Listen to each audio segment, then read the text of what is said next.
Well, I hope you guys have been enjoying all of these coins arriving as much as I've been enjoying them, because although it's been taking a little bit of my work day, as you can imagine, I'm doing the unboxings and videos.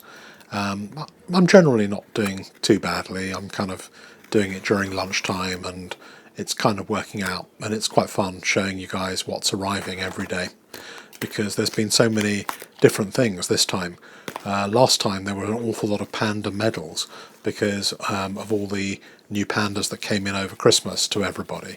This time people are digging out a little bit more of their precious collections and saying, well, which ones are suitable for grading?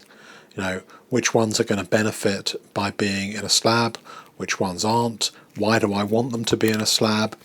And it's interesting, you're seeing a lot of tiny fractional gold, because it's much easier to see that kind of coin in a slab, and it makes more sense of a collection. It's a little bit more of a collection of, say, 1/20th of an ounce pandas if they're in a nice slab to take a look at. Anyway, so as you can see here, something distinctly very unusual. Don't know whether to call this particular coin a concave coin or a convex coin. These are Australian, and they're, I guess, a little bit in shape like the American baseball coins. You've got the kind of roundy, outside with the Queen on, and it's a proof. And then on the inside you've got different kind of star clusters. So this one is Cassiopeia, and there's a couple like this. So there's, I think, 1, 2, 3, there's 4 different ones with 6 coins here in this delivery from a silverforum member.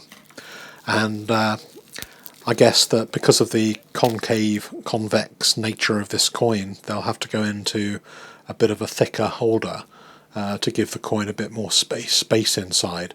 But the capsules they come in are pretty cool. You've got these kind of shaped capsules which are special for this particular coin.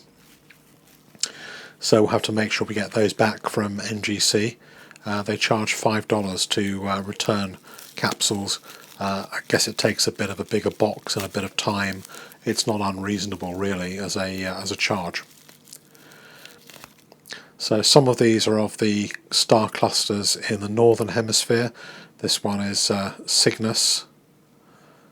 Don't ask me what where these are in the sky, because frankly I have absolutely no idea. And although I did download an app that showed you when you look into the sky on a clear night, you can see exactly what the stars are. That was quite fun. But in terms of astronomy, I'm just a Philistine and I know nothing at all about this.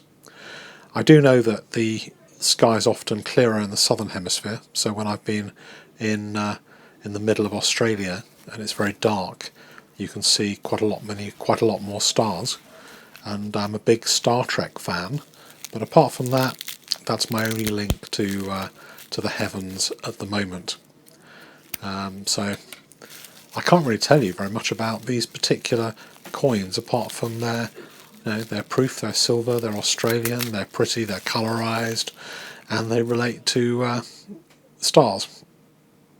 So you're not going to get a great deal from me, I think, on this unboxing, but I might even just keep quiet until you've seen all these beautiful coins and then chirp up again when there's something to tell you.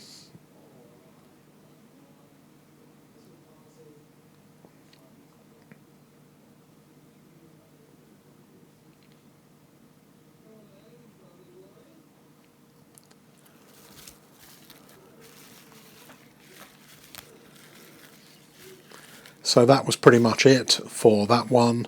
Hope you enjoyed that first unboxing, but don't go yet.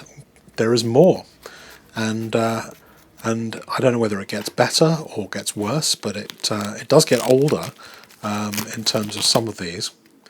But let's take a look at this lot of coins. So this one is actually some gold pandas.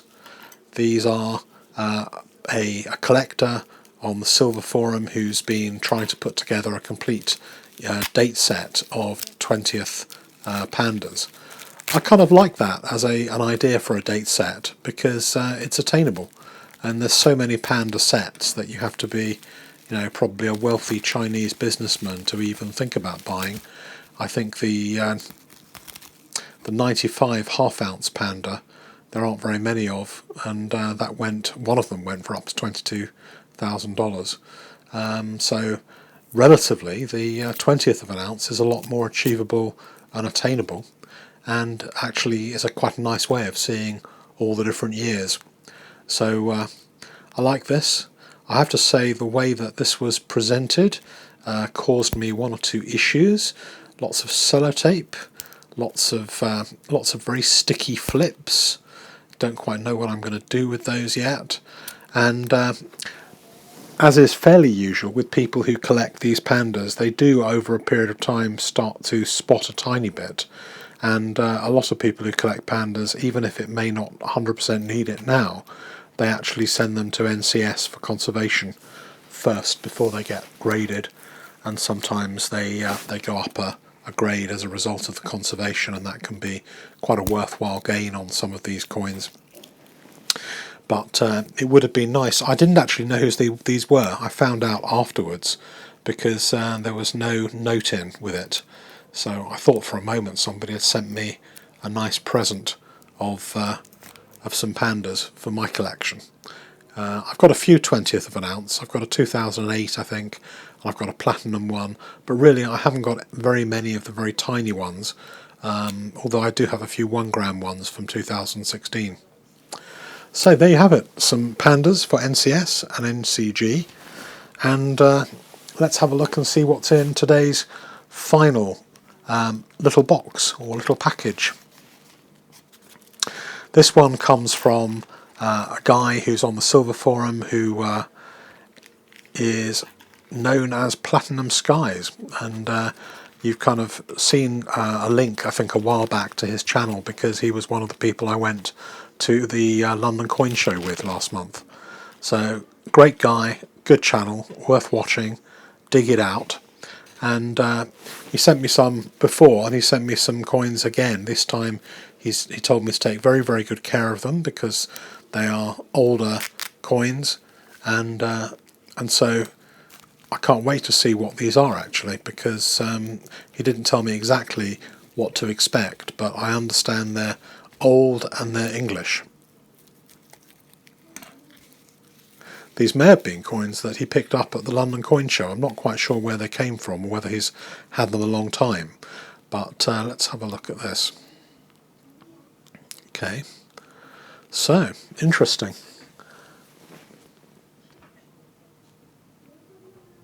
George III, the Mad King, the laureate head, looks to be a very kind of uncleaned, untouched, really nice coin.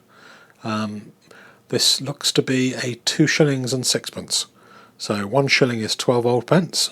So how many pennies in 2 shillings and 6pence? I'll leave you to work that one out.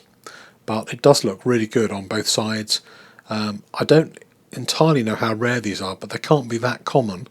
And certainly 2 and 6, most people were spending that. I mean, this is probably a week's wages for somebody back in the day. Let's have a look and see what's next up in the... I've never seen pink bubble wrap before. Maybe with computers. I had computer stuff in pink bubble wrap. But very distinctive. Very nice bubble wrap, Platinum Skies, if you're watching this. Let's see what else we have. Lots of sellotape. And somewhere buried inside these little pink packages are some gems of older British coinage, but we have no idea what they are yet. Okay. Aha, George. This one is a... well, it looks really nice actually. It looks beautifully toned. Really nice. It's quite... I mean, this is probably going to grade pretty well, I would have thought. This is a 1911.